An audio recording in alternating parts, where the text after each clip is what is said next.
다시 불러보겠습니다.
기름 부음 받으신 주입니다. 예수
은혜를 받아 주옵소서.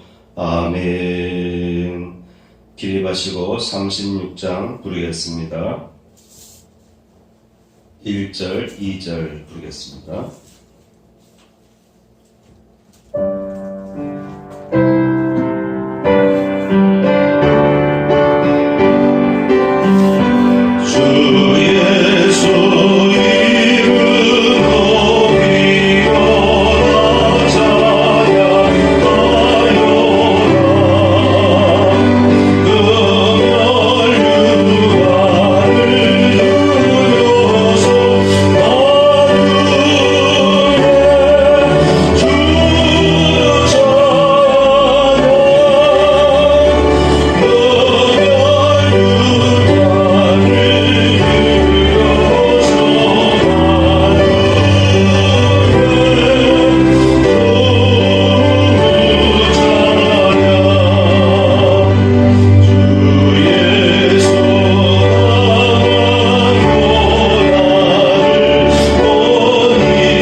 교동문 20번입니다. 아멘. 자리에 앉습니다. 죄악이 나를 이겼사오니 우리의 허물을 주께서 사하시리이다. 주께서 택하시고 가까이 오게 하사 주의 뜰에 살게 하신 사람은 복이 있나이다. 아멘. 295장입니다.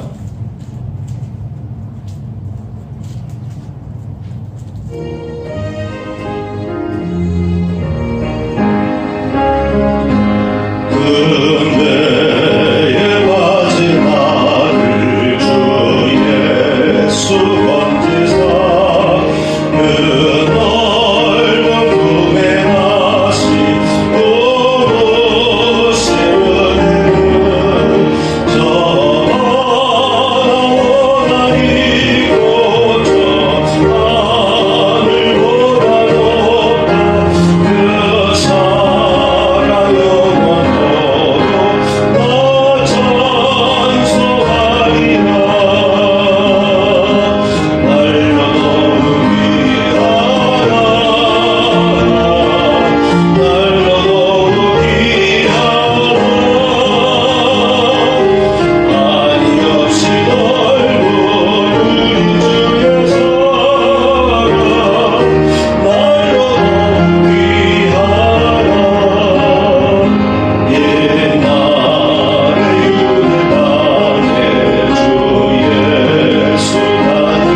말씀입니다.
말씀 보겠습니다. 오늘 말씀은 사사기 7장 16절에서 25절까지의 말씀입니다.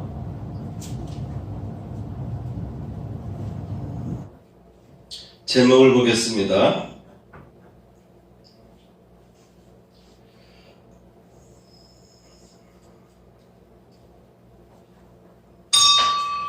구원과 승리를 위한 하나님의 전략. 네, 오늘은 구원과 승리를 위한 하나님의 전략이라는 제목으로 오늘 말씀을 전하겠습니다. 오늘도 지난 주일 설교에 이어서 기드온과 그의 3배 용사를 들어쓰신 하나님의 치밀하신 전략에 관하여서 좀 더 구체적으로 살펴봄으로써 지난 3주 동안 연속적으로 전한 말씀을 오늘 마무리하게 될 것입니다. 하나님께서는 그의 백성을 구원하실 때에 여러 상황에 따라서 다양한 방식으로 도와주십니다. 때로는 강권적으로 구원해 주셔서 승리할 수 있게 해주십니다. 오늘은 기드온과 그의 3대 용사를 선별하여 사용하시면서 위기에 처한 이스라엘 백성을 어떻게 구원하셨는지에 관하여서 세세하게 구체적으로 살펴보겠습니다. 본문을 잘 읽어보시면 하나님께서 구원하시는 방법을 보게 되는데 철저히 전략적으로 그의 백성을 구원하시고 승리하게 하셨다는 것을 볼 수 있습니다.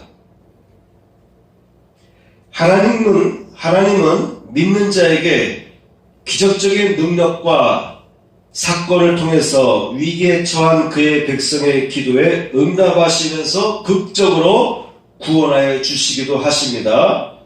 그런 방식으로 극적으로 치유하여 주시기도 하십니다. 예수님께서도 믿는 자에게는 놀라운 기적이 일어난다라고 약속해 주셨습니다. 그러므로 믿는 자에게는 기적이 필요한 때가 되면 기적을 체험할 수 있게 되는 것이죠.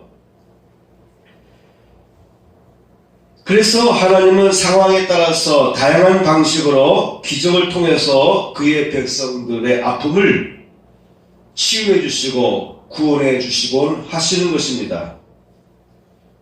그런데 기적은 아무에게나 일어나는 것이 아니라는 것을 알 필요가 있습니다.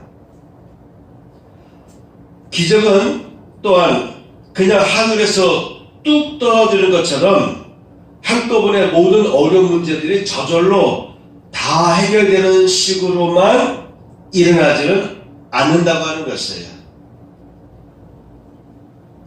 한순간에 모든 문제가 착착착착 해결돼서 문제를 풀어갈 수 있게 되는 그런 기적이 일어나기도 하지만은 오늘 본문의 내용에서 살펴보는 바와 같이 기적은 한 번에 하늘에서 뚝 떨어져서 모든 문제 만사가 다 해결되는 것이 아니라 하나님과 우리 인간이 협력하여서 하나님의 뜻을 따라서 나아가는데 철저하게 계획적으로 전략적으로 다가서고 문제를 풀어야만 위기를 극복할 수 있는 그런 경우도 있다라고 하는 것입니다. 그래서 기적을 맞이할 준비된 사람에게 일어난다고 하는 것입니다. 반드시 기적이 필요한 사람에게 하나님의 명령에 따를 준비된 사람을 통해서 기적은 일어나게 되어 있습니다. 둘째, 철저하고 세밀한 전략과 계획하에서 하나님은 기적을 일으키시고 그런 기적을 통해서 완전한 승리를 하도록 도와주십니다. 때로는 철저히 세밀한 전략과 계획하에 추진해가면서 완벽하고 놀라운 승리를 얻게 해주시는 분이 하나님이시라고 하는 것이죠. 나는 아무것도 안 하고 그저 하나님께서 모든 것을 다 해결해주는 그런 식으로 하나님께서 역사하지를 않습니다.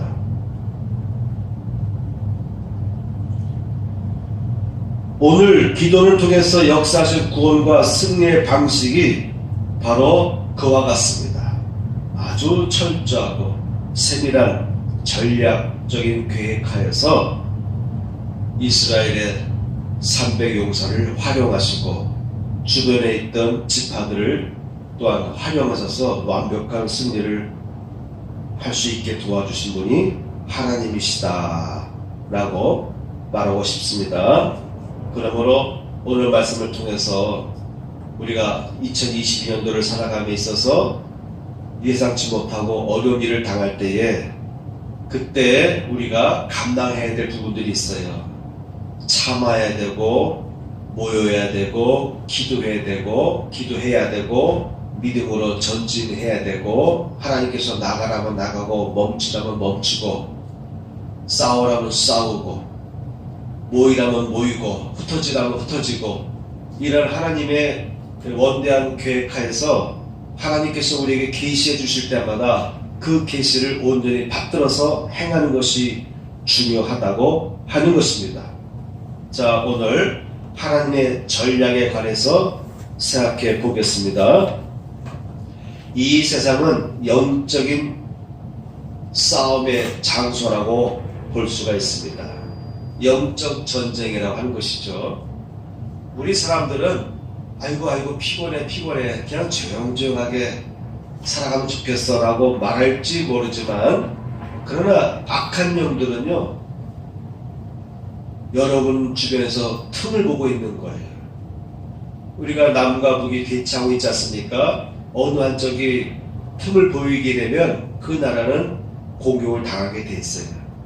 지금 우크라이나 이 국경에서 러시아와 미국 군대가 서로 이렇게 전쟁을 대비하고 있습니다. 어느 한쪽이 틈을 보이면 안 되는 거예요. 그래서 자꾸 대통령 간에 전화도 하고 외교적인 노력도 하고 또한 군사들 대비도 해서 우크라이나 지역에도 미군이 뭐 몇천 명이 들어갔다 얘기도 있고, 그러한 대비 상태를 계속하는 거예요.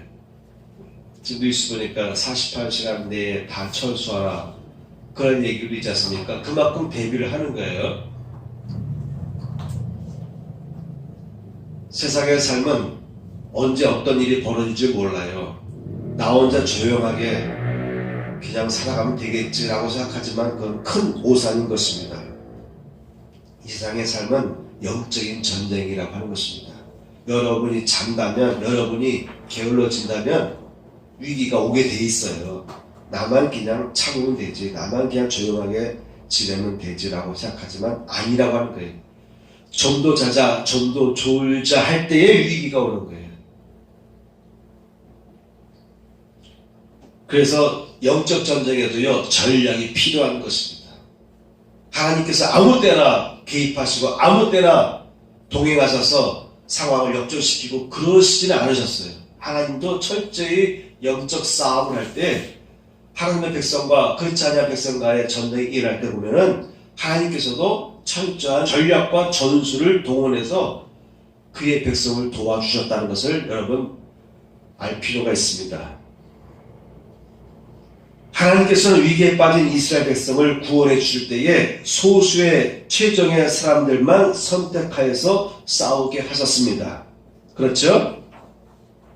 왜 그런가 하면 지난주 설교했듯이 7장 2절 보니까 나를 거슬러 스스로 자랑하기를 내 손이 나를 구원하였다 할까 함이니라. 즉 승리한 후에 이스라엘 백성이 교만하여져서 스스로의 힘으로 구원하였다 자랑할 것을 미리 예측하셨기 때문인 것입니다.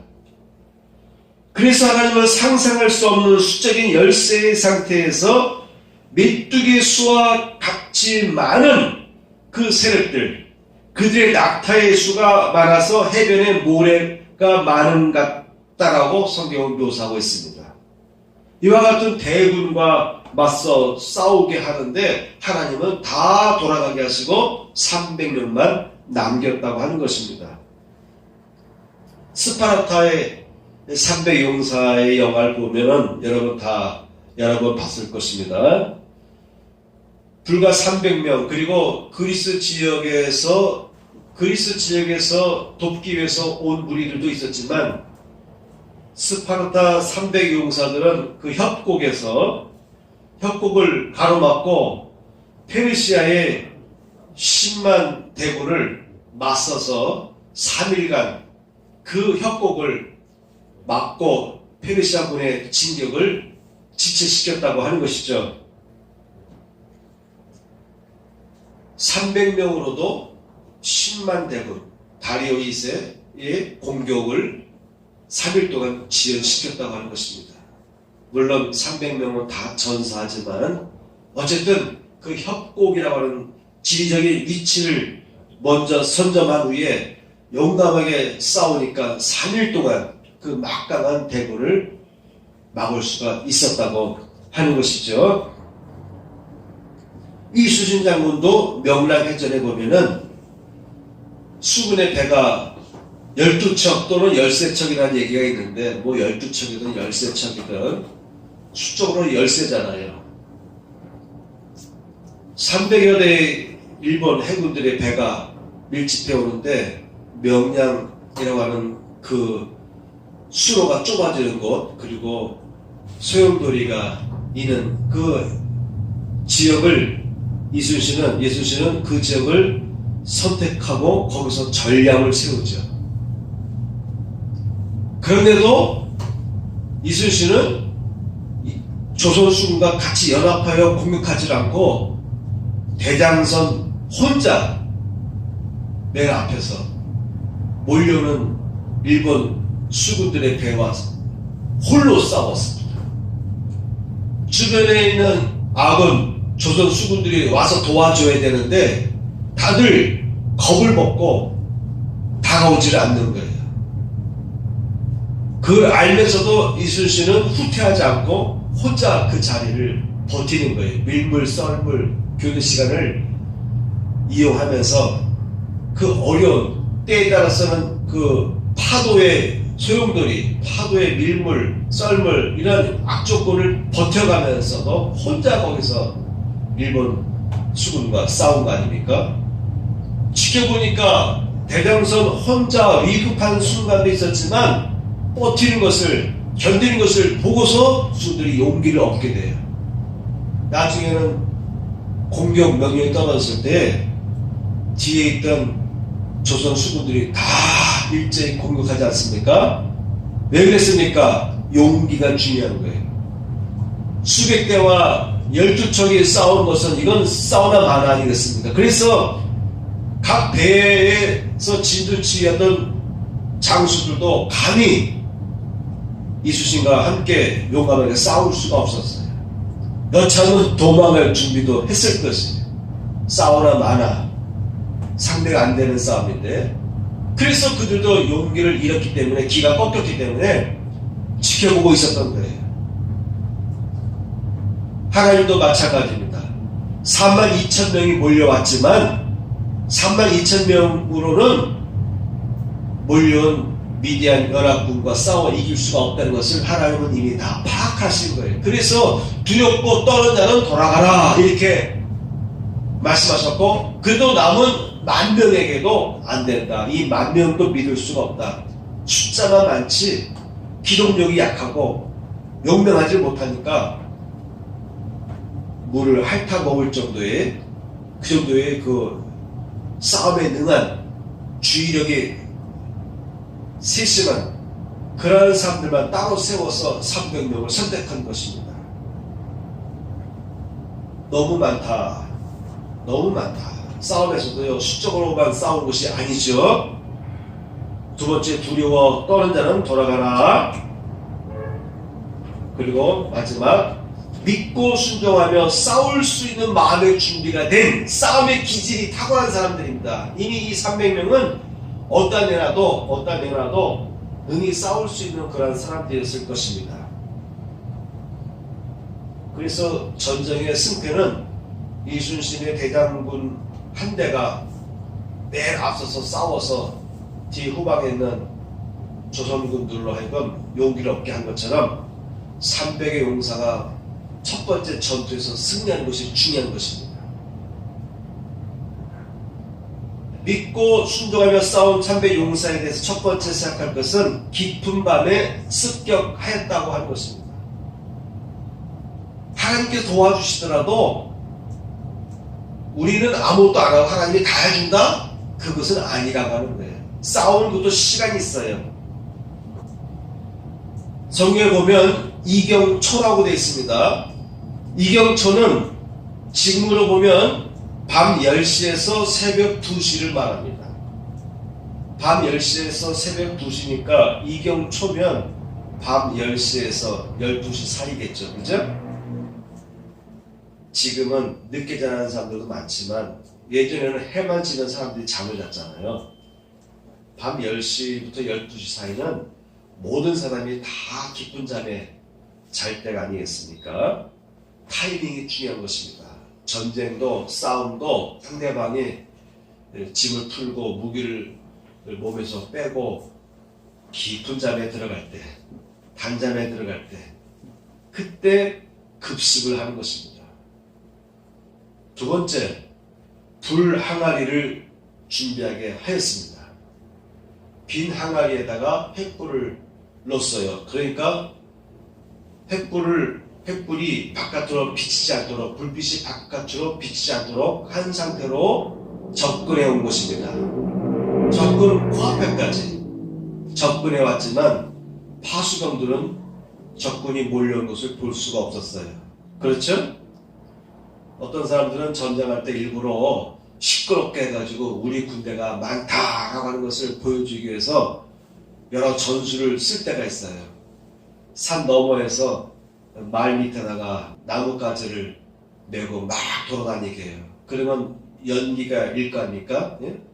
모래, 연기들이, 흙 먼지들이 하늘 위로 이렇게 올라갈 거 아닙니까? 그거 보고, 야, 많은 군대가 우리를 향해서 오고 있다. 이렇게 겁을 줄 수도 있는데, 지금 이 전투에서는 야밤에 기습으로 공격해야 되는 그런 상황입니다. 그래서 항아리에다 횃불을 집어넣고 몰래 잠입했습니다.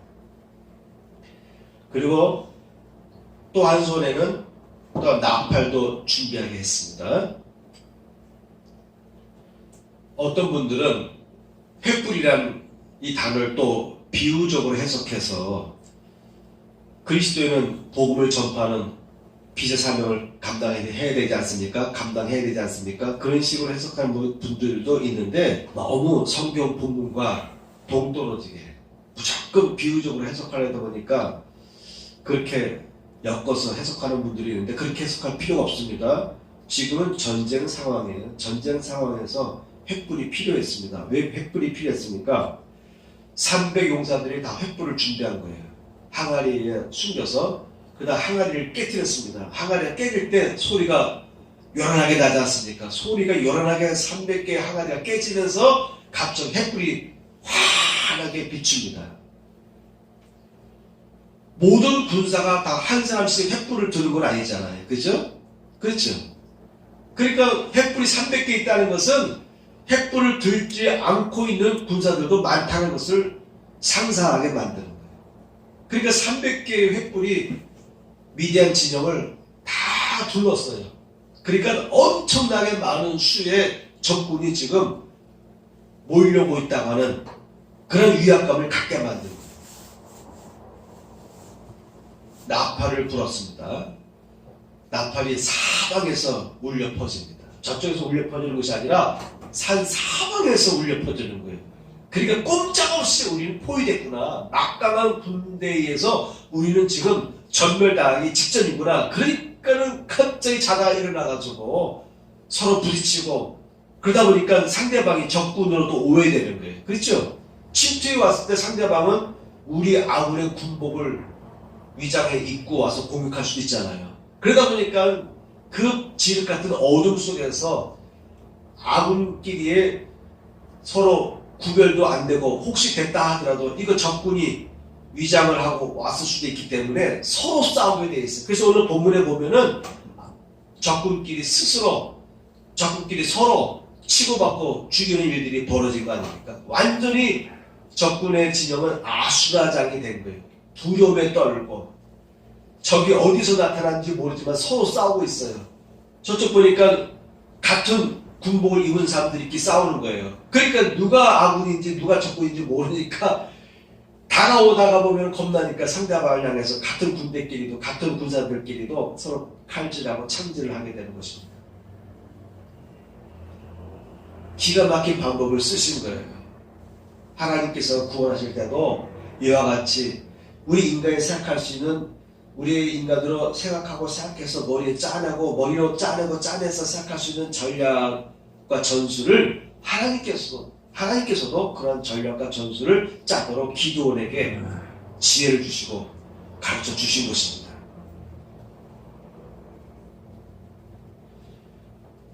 세 번째 보면은 승리의 말을 믿음으로 외쳐라 라고 기드온이 얘기합니다. 여호와와 기드온의 칼이다. 여호와와 기드온의 칼이다라고 외치라고 했습니다. 와 라고 소리만 지르는 것이 아니라 여호와와 기드온의 칼이다. 이미 그 미디안 진영에서는 꿈을 통해서 그 소문이 퍼져나간 거예요. 우리가 이렇게 잠입해 왔지만, 우리가 공격해 왔지만 우리가 공격당할 수도 있다. 우리가 공격당해서 패할 수 있다라고 하는 그런 소문이 쫙 퍼져서 미디안 군 진영에서는 이미 사기가 떨어진 상태예요. 그런데 마침 들리는 함성은 여호와와 기도원의 칼날한 소리가 사방에서 울려 퍼지니까 그야말로 공포가 극으로 달했어요. 네 번째, 바로 쳐들어간 것이 아니라 각기 제자리에 서서 그 진영을 에워쌌다고 하는 것입니다. 아직 싸움이 벌어지지 않았지만 적군이 이미 혼비백산하여 도망가는 사태가 벌어지고 말았습니다.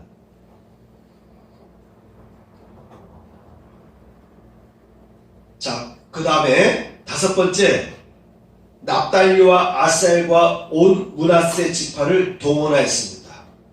지금 미디안 군들이 패하했어요. 자기들끼리 싸우고 또 300용사가 또 치고 내려오면서 아수라장이 되고 혼비백산이 돼서 무조건 도망가게 바빴어요. 자, 이때 누구를 활용했습니까? 이미 돌아가라고 했던 납달리와 아셀과 온 므낫세 지파를 동원해서 추격하게 했습니다. 도망가는 이 적군들을 추격하게 했어요. 그러니까 처음엔 돌아가라 했어요. 두렵고 떠는 자는 돌아가라 했어요. 그런데 이 소문이 퍼졌어요. 300용사가 결국은 승리해서 미디안군이 패해서 도망가고 있다는 그런 전령을 들으니까 용기가 생긴 거예요. 그래서 이 3개 지파 사람들이 그러면 우리도 싸워야지, 우리도 도와야지.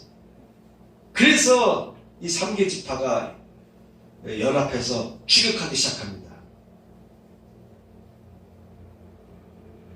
그리고 마지막 단계에 보면은 산지에 있는 에브라임 사람들에게 사자를 보냅니다. 전령을 보냅니다.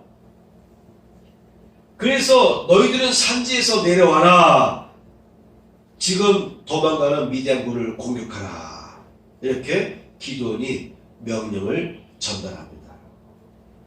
싸움도 산 위쪽에서 싸우는 사람과 밑에서 싸우는 사람과의 이 싸움을 보게 되면은 오히려 위에서 싸우는 사람이 유리하다라고 돼 있어요. 그렇죠? 그래서 우리도 보면 산성도 오면 산꼭대기 있잖아요. 에브라임 사람들이 산지에서 내려와서 또 공격하기 시작합니다. 그런데 이번에는 공격할 뿐만 아니라 추격할 뿐만 아니라 먼저 요단강 앞으로 보내라. 거기에서 미리 도착하여서 수로를 점령하라. 이렇게 명령을 함으로 인해서 미디안군의 퇴로를 막아버립니다. 강을 건너야 되는데 이미 거기에 에브라임 사람들이 도착해 있는 거예요. 처음에는 돌아가라 했는데 결국은 돌아가 있던 미디안 사람들이 요단강에 내려가서 그 수로를 차단하는 데는 매우 유리한 위치에 있었던 것이죠. 거리적으로. 그래서 사자를 파송해서 미디안군을 치지만 또 한편으로는 미리 군대를 요단강가에 주둔하게 해서 그 지역을 점령해서 테러를 완벽하게 차단하라. 이렇게 명령을 내렸던 것입니다. 결국은 앞과 뒤에서 그들이 공격할 때는 보이지 않던 이스라엘 사람들이 사방에서 몰려나와서 공격하는 거 아니겠습니까? 도망갈 길도 없는 거예요. 그래서 완벽한 승리를 할 수가 있게 되었습니다. 그래서 두 방백을 사로잡았습니다. 미디안 지역에 미디안군의 두 방백, 뭐 장군이라 할 수 있을까요? 장군이라고 말할 수 있을까요? 두 방백을 사로잡습니다. 그때 에브라임 사람들이 말합니다. 왜 우리를 빼고 너희들만 먼저 선제 공격했느냐라고 말할 때에 이렇게 치켜 세우면서 달래고, 그리고 기드온은 300용사를 끌고 계속해서 추격합니다. 미디안군의 왕을 사로잡기 위해서 패단병들을 계속 추격해 갑니다. 성경 본문에 보시면 8장 10절 보시기 바랍니다. 이때 세바와 살문나가 갈골에 있는데 동방 사람의 모든 군대 중에 칼든 자 12만 명이 죽었고 12만 명이 죽었어요. 페르시아 10만 대군과 300명이 싸우듯이 12만 명이 이미 죽었어요. 이스라엘 연합군에 의해서. 그리고 15,000명이 남았는데 이 15,000명이 남아서 계속 도망가는 거예요. 이 도망가는 군대를 기도는 300 용사를 데리고 계속 추격해서 결국은 이 왕들을 사로잡습니다. 그리고 처형을 합니다. 참수해서 죽입니다.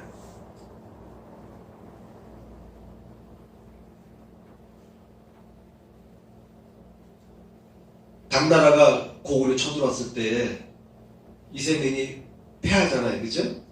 결국 도망갈 때 영계소문이 계속 추격을 합니다. 우리는 예전에 당나라가 쳐들어온 곳이 요즘에 그 자료들 보면은 거의 산둥반도까지가 고구려 진영이었다는 얘기가 나와요. 그래서 그 주변에서 이 당태종이 도망가다가 운문에 숨는 그런 얘기가 나옵니다.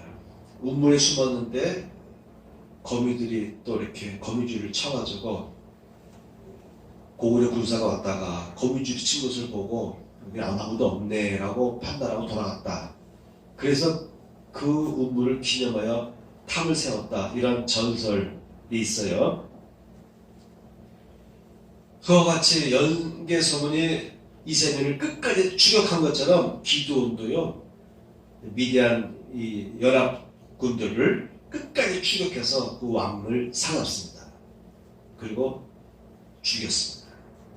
그렇게 해서 완벽한 승리를 얻었던 거예요. 자, 지금까지 전쟁이 진행되는 상황을 보게 되면 철저하게 전략을 세워서 나간 거잖아요. 그죠? 처음에는 무심코 돌아가라, 또 돌아가라 했을 때는 왜 이 아까운 군사들을 돌아가라 하나? 라고 했지만 먼저 300명이 초반 전투에서 큰 승리를 얻었잖아요. 물론 하나님께서 역사하신 기적이죠. 스스로 싸우게 했으니까. 그러나 그런 기적도 자세히 살펴보면 기적이 일어날 수밖에 없는, 상대방이 패하고 혼비백산할 수밖에 없는 여러 가지 상황들을 이렇게 다 생각해 보고 그런 상황에서 상대방으로 하여금 혼란에 빠지게 만드는 그런 전술, 크게 보면 전략, 이런 방식을 통해서 야밤에 기습하여 승리하게 하셨다고 하는 것이죠. 그런 후에 그 소문이 퍼진 후에 돌아갔던 사람들이 용기 백배하여 도망가는 세력들을 추격하고 싸우고, 그래서 앞뒤로 공격하고 마지막 남은 패잔병 15,000명을 끝까지 추격해서 두 왕을 사로잡고 결국 완벽한 승리를 하였다. 이런 내용이 기도의 3대 용사와 관계된 사건에서, 전쟁에서 이루어진 결말이 되겠습니다. 자, 이 기도의 전쟁 승리에 대한 내용들을 마무리 짓게 되는데, 오늘 주제는 뭡니까? 하나님의 전략. 주제인 것입니다. 여러분, 한 사람도 마찬가지예요. 어떤 문제를 풀어갈 때 운이 좋아서 모든 문제가 뚝뚝 떨어져서, 복이 떨어져서, 축복이 떨어지고, 은혜가 떨어지고, 좋은 일들이 일어나가지고, 행운이 떨어져가지고 문제가 해결되는 그런 식으로는 하나님께 도와주지는 않는다. 주로 대부분 보면 기도의 사건에서 보듯이, 기도의 싸움에서 보듯이 하나님은 철저하게 전략적으로 계획을 세우시고 싸우게 하셔서 승리하게 하십니다. 그러므로 우리 믿음의 사람들은요 기도를 많이 하셔야 돼요. 왜 기도하느냐? 지혜를 주거든. 사람으로 상상할 수 없잖아요.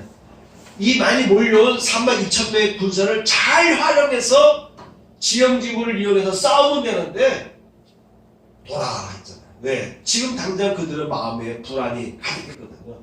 불안해서 사기에 떨어진 사람들이 많이 모여봤자 아무 의미가 없다는 것을 하나님이 알고 계셨던 거예요. 돌아가게 하시고, 돌아갔지만 그것도 역시 후위에서 이미 깊숙이 쳐들어온 미디안군이 도망갈 때 테러를 차단하게 할 수 있는 것 같은 이미 전략적인 그와 완벽한 계획을 하나님은 다 보고 계신 거예요.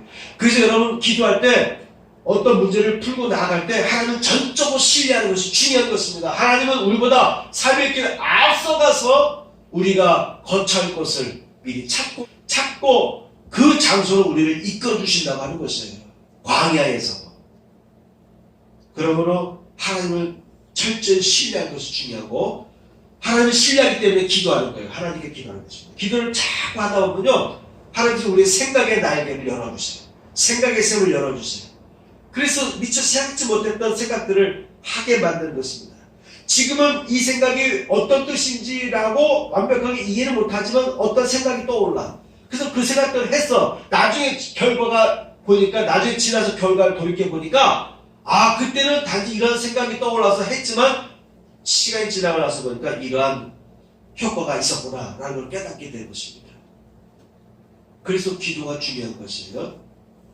앞으로 살아갈 때 모든 문제를 깊이 생각하시고 세밀하게 여러 가지 상황을 다 비교해 가면서 어떤 일이 벌어질 것이라는 것을 미리 다 염두해 가면서 어떤 사업을 하든지 직장생활을 하든지 인생을 풀어가든지 여러분 하시기를 축원합니다. 아멘.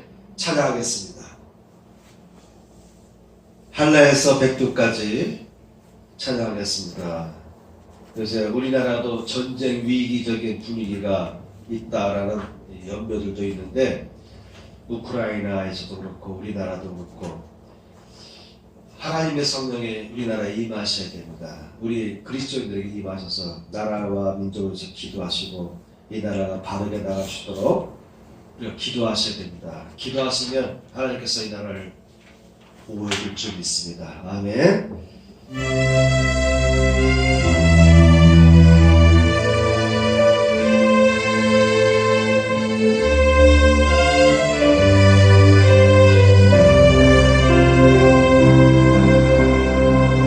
이 땅에 돌아서 나가고 가득한 죄야 용서하소서. 모든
받으셔야 앞으로 여러분에게 어떤 일이 생길지 몰라 그 일들, 난관들을 뚫고 나가려면 성령의 충만함이 있어요. 아멘. 그런 의미에서 이 노래 부르고 마치겠습니다. 다 일어나서 부르십시다.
임하시길 바라되 부으소서 주님의 임재를 우리에게 부어주소서.